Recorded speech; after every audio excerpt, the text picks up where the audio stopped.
Bro, this point of the project, this is what I've been really looking forward to. This is what I'm really excited about. So right here we have our OBS mini truck. That's right, it's OBS Chevy. I'm calling it a mini truck because we are inspired by the mini trucks from back in the day. Ford motor, laying frame, 24s. We have the chassis pretty much all set up and good to go for what I'm going to do before we get the cab on it. In the last video we finished up on the exhaust, so naturally in this video we are going to focus on the cab. So let's go ahead and hit that intro, get the cab over here. We need to tear down the front end, kind of get it to the point where we can figure out how I want to lift this thing, get it up here, perform the body drop, do whatever we need to do to keep this thing rolling. So let's get started. You ready? Hey, so really quickly before we get into today's video, I want to thank the sponsor, DXZtoz, and I want to talk to you specifically about the industrial articulating boroscope that they have. This is a 6.5mm Ultra HD camera that fits in almost any and all spaces. Now this has clear 1080p imaging, which is ultra clear, perfect for you to see while you're working. And also you can see we have 210 degrees of view easily controlled at my thumb. Also, I wanted to mention that we have dual camera view with a light on both views for a total of 3 viewing experience. We have front, side, and a combination of both. Let's actually put this thing to the test. Also, I wanted to mention that the angle gets locked in, so if you're looking under a motor on a cross member for a bolt that you dropped, you know it is not going to move unless you want it to. So let's go ahead and see if I can find this bolt that we dropped on the cross member. So I have our display hooked in. You could hook this under your hood so that way it's an easy viewing experience while you're working on it. I also wanted to show you that you can record as you are going. So if I just go ahead and hit record, we can see right down there, that is that little bolt that we are looking for. Perfect, right there. I could not see it from up above. We have a beautiful, perfect view from right here. And also I wanted to show you the view that I am actually looking at when I'm looking down beside the motor, across the cross member, below the oil pan. We see that bolt right there. That thing did not stand a chance for me and my viewing experience with this Boroscope. So just like that, something that I could not see from up above is no longer a problem when you can snake this camera in there. Another thing that I really like about this is it has a front exit camera design as opposed to some of the older ones. It makes for a really nice upgrade. Also, I wanted to mention down below there is a link for Amazon which will give you 15% off one of these if you wanted to add it to your garage or shop. So thanks again DXZtoz for sponsoring today's video. Now let's get back to it.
Hey, so what is up and welcome. Thank you so much for joining me yet again on another video. So as you can see, we have our cab here. This truck came to me as just a body. That's all it was. I say truck, but I have a bed and I have a cab for this thing along with the front end. The other one, I wanted to use the frame off it. If you haven't been keeping up with the entire project, that's just to give you a little, details on how to get up to speed. So what I want to do, we need to get this thing as light as possible. The inside is already stripped. We are going to take off the hood. This is a custom hood from a 2011 Silverado 2500, I believe. So this is a custom hood retrofit to fit on the OBS Chevy. We want to get this hood gone. We want to get the fenders out of here. Possibly take the doors off because we need to get this thing as light as possible to make it as easy as we can make it to drop on the frame, because we need to get this floor cut out. For the trans tunnel, we need space for that, as well as getting the floor cut out for the body drop.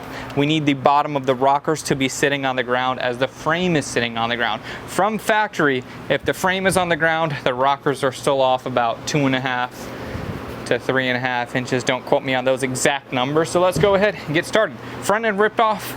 Get this thing as light as possible because we need to start to work towards getting this thing put on the frame.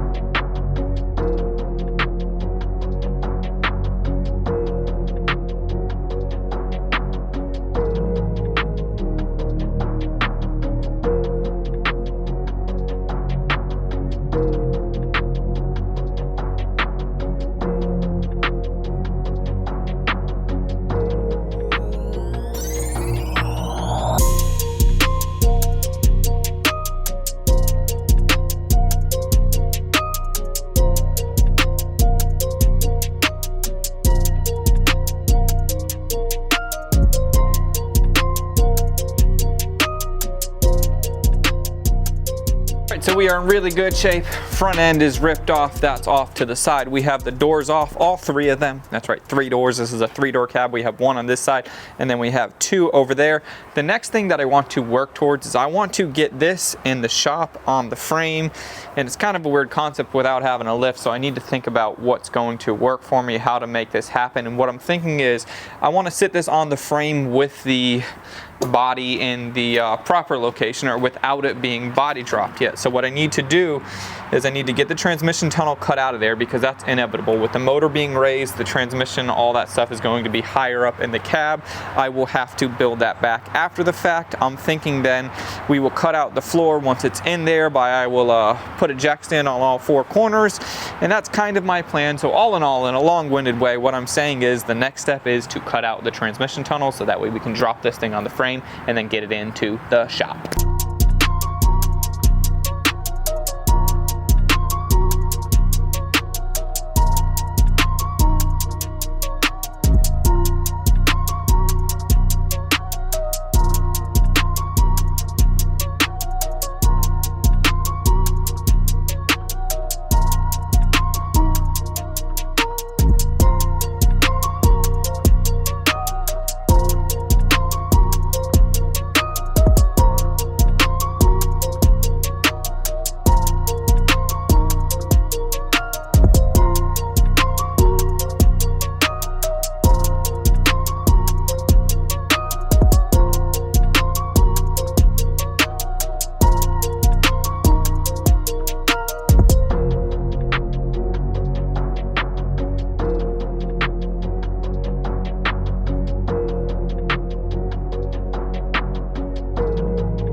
So the next thing that I need to do is I need to cut out the floor. With the body drop, what that means is the floor is going to be becoming raised and the body is going to be being dropped, which is why it is called a body drop. So I need to cut on the outsides of the body mounts so that way we could still mount this floor to the body mounts where they need to be. Then we have to weld in the difference. So if I can see, I'm gonna pull off these plates right here. There's access to the tops of the little nuts that are in the car where the body mounts actually go to, so I'm going to get rid of those. But those are they're kind of on this plane. There's a natural line right here that was pressed in from the factory. This line is going to be my reference point that I follow my angle grinder all the way around with. Then I'm going to get that cut so that way it's nice and easy and looks nice in the end when we are going back to metal working this. I think that'll be a nice thing to do. And then hopefully we can pull the entire floor out the back. If we have to do a relief cut and cut it once down the center, that's okay too. I don't know how much of this original floor I will be using. I'm half tempted to build a whole new structure out of sheet metal, bead roll it, do all that stuff. But we will figure that out when we get there. The next thing we need to work towards is getting this body to lay on the ground, just as the frame's laying on the ground.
All right, so as you can see right now, we kind of have a loose representation, or we have a pretty good representation of what we are going for. The frame is on the ground and the cab is on the ground. So right now we are pretty much at the height that we are shooting for. Now the floor, we have to raise the floor. Since you drop the body, you have to raise the floor. Or if the stock floor got put back on these mounts, it would be up by the amount that the body dropped. That's what a body drop is, and that's what we are doing. But we have a few issues here. The trans mount was raised because when we Z-notched the motor, the transmission is sitting higher, and then the carrier bearing for the drive shaft is also sitting at that same plane. So we can't just put the stock floor back on because we have a couple things in the way. So what I'm thinking is the floor had to be sectioned out of the center because we definitely need a tunnel for our drive shaft, and the transmission is sitting a lot higher. So that brings us down to two pieces, a left piece and a right piece, and then we are going to have to build a trans tunnel.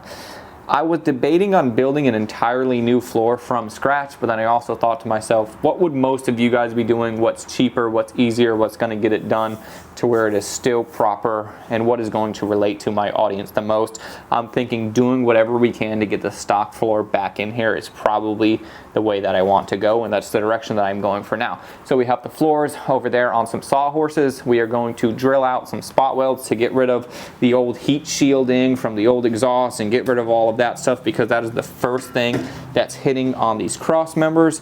Once we get it trimmed a little bit more, we will start kind of bringing them in, test fitting them, seeing what's going on, marking, cutting, fitting, marking, cutting, fitting until we get it to the point that that's sitting on there. So let's go ahead and get to drilling. We're going to chase out some spot welds, remove that heat shield, and then test fit the floor.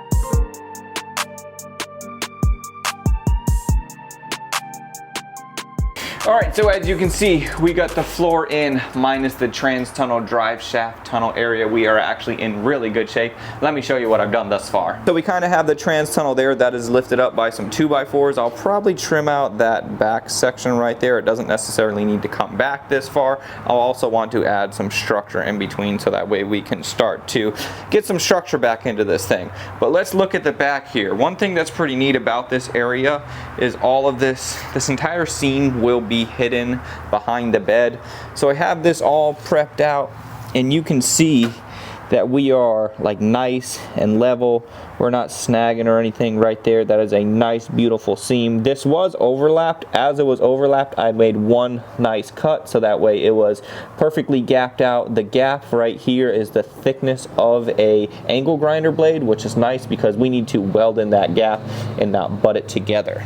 Even though that is going to be covered by the bed itself, I was thinking I want to prep out the inside, and then I will probably weld it from the inside so that way the outside is nice and easy to grind down, and we would just throw some filler over it. Even though it is going to be covered by the bed, I still want it to look really nice on the inside where it's going to be covered with sound deadening. It'll still be nice too, but I don't feel like I need to grind down the weld if I do it on the inside. If I were to do it out there, I would want to grind down the weld. Grinding down the weld is nice, and it does reduce some structural integrity. So let's get the inside prepped to match how the outside is prepped, weld out the inside, figure out what we need to do, and then we will start to figure out how and where we can integrate this for the step right here, for the body to drop.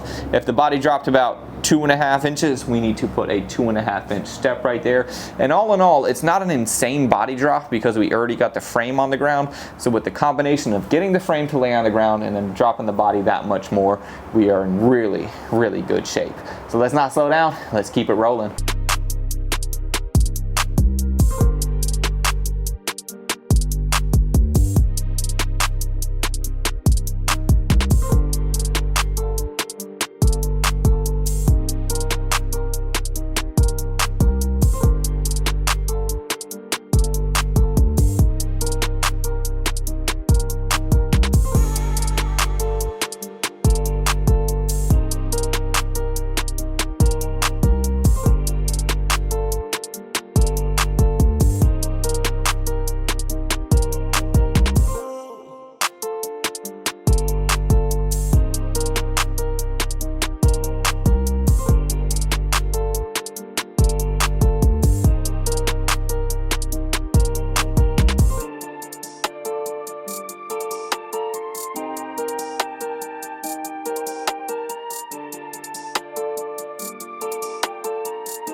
All right, so now that we have the floor established exactly where it needs to be, let's go ahead and work towards starting to fill in some of those gaps.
All right, so we are whittling away at this. I got the step done for this side as well as getting it done over here. See, a project like this, there's so much metal work to be done, and this is metal work like sheet metal work, which is structural, but it's more of a pain than like heavy duty welding. The sheet stuff is kind of difficult. You got to keep your heat low, got to make sure you don't blow through, but you also need to make sure it's hot enough because we need to make sure it's strong. So the next thing that I am going to do, well, I need to choose from, just knocking some things off the list.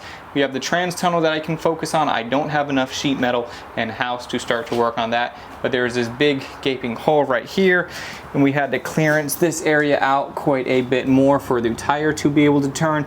This area right here looks really dangerous, but if you think about it, if the car is aired out, we are not going to be turning the wheel. The second you air it up, this bump right here gets to above the tire relatively quickly. So we don't need to worry about that too bad. So that brings me to my next panel. The panel, this will probably be the panel that the ECU will mount to. I just want to make this a nice vertical panel, but I also want to put some bead rolls in it. So we got my good old bead roller set up right there. So let's just go ahead and continue with the theme of this video and pretty much every video of mine. I'm gonna go ahead and stop talking, put you on another time lapse, and we are going to keep working. Want to get the bead rolls done, get that welded in, and then we will eventually work towards the trans tunnel or see where and when I will end this video off.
Alright, so right now, as you can see, we got a little bit of patchwork going on. I don't love all of the pieces that it is, but it is also nice and clean. I did not do a whole bunch of overlap on the pieces. They are overlapped a half of an inch at the most, so that way they are clean on both sides. In the engine bay, we have plenty of space for wheel clearance, turning, all of that stuff. That is all good. We did compromise the cab a little bit, but if you wanted to put heat and AC in here, there's vintage air, there's auxiliary heat, there's all different kinds of options for us to have fun with this cool custom build. One thing that I thought would be really neat is I would love to put like a metal 50s dash in here, but I don't have that. I do have a stock dash for this thing, so we'll just figure that out when we get there. The next thing that I want to do, you and I, let's go ahead and get this thing aired out on the slab so that way we can really step back. I want to step back and look at this thing aired out, and I'm sure you'll want to as well. So let's get this thing out of the shop. With the truck coming together, it has me really excited to fit the front end on as well as to fit on the bed, because I don't know how much room we will have for the front. And get out of the way, Lola. A lot of guys, well, not a lot of guys, I've seen people put Baja kits on slam trucks. You don't see it very often because typically the Baja is like the long travel stuff, but I think it's pretty cool when you have like a slammed wide body. Get out the way, girl, come on. When you have a slam truck with a Baja kit, I'm a pretty big fan of that. So we'll see. I also have a full nother set of fenders that we can mess around with if I'd like to do that. We're getting pretty close right here.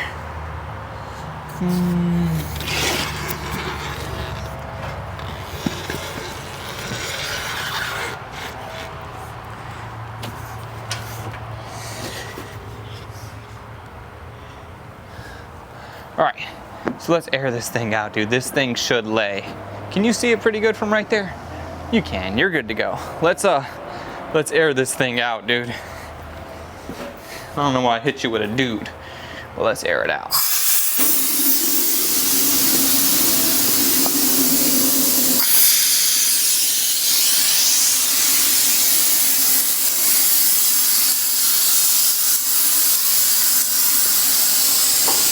Woo-wee. We are getting to the floor. We built it to lay on the floor, so it will air out on the floor. It's an absolute must that we get this thing laying rockers. Laying doors on 24s. Ooh, I heard a little bit of crunch. That's how you know we're doing good. If you can hear it crunch. I don't know if you want to hear a crunch, but I heard a crunch. And also this area right here, this seems really close, like I mentioned earlier in the video, but when we have it up, there is plenty of space. I just checked that for right now. But dude, look at this thing. Laid out, Larry, how good it looks. I cannot wait to get the front end on, to get the doors on, to get everything else going. And all in all, this thing is looking really good. I have the trans tunnel that still needs to be built. We have to mount the clutch pedal before we build out this floor. There is no shortness of work that needs to be done, and I do not see myself slowing down anytime soon. But all in all, as far as this video goes, let me know what you think in the comment section down below. Thank you so much for watching. Like this video, subscribe if you are not subscribed by now, and I'll catch you on the next one. I'm out.